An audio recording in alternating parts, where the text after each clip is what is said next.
from the perspective of the oil and gas companies, the big so what I think is the financial liabilities they could face. They don't want these cases to move forward. And there's a lot of talk right now about a potential sort of liability shield, protection from these kinds of civil lawsuits.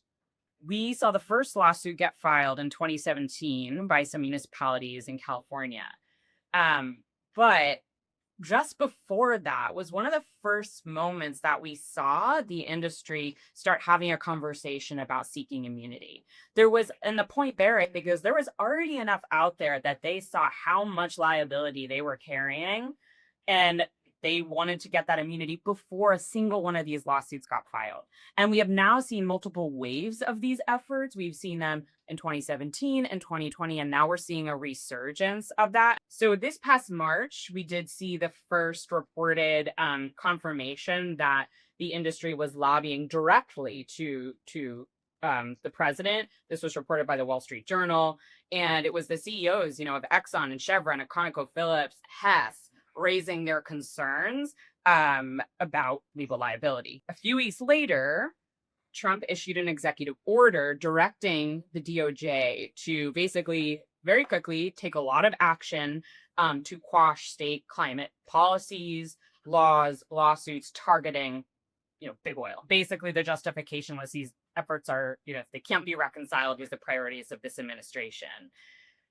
That executive order alone doesn't really have much impact, but it does, essentially encourage Pam Bondi to take a really hard look at these lawsuits and come up with some very creative ways to try to make them go away.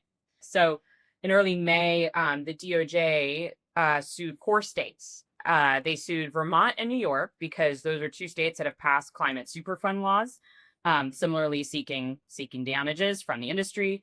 And they preemptively sued the state of Hawaii and the state of Michigan. These are 2 states that hadn't yet filed lawsuits. So, which is like wild, bizarro legal move and has essentially been cited as such.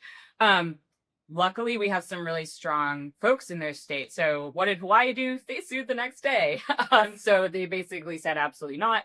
And then Dana Nessel, the attorney general in Michigan, said, oh, absolutely not. We still plan to do this. They haven't yet filed, but that they have said that they are still on track to do so. We saw pressure on the Commonwealth of Puerto Rico to drop their lawsuit soon after this. In June, a whole bunch of Republican attorneys general came together and sent a letter to Pam Bondi also on this issue. And so it's a little bit like whack-a-mole for the advocates, as we have to be prepared. And the hypervigilance has to extend to members of Congress as well. We need to be on the lookout for all of these different moments.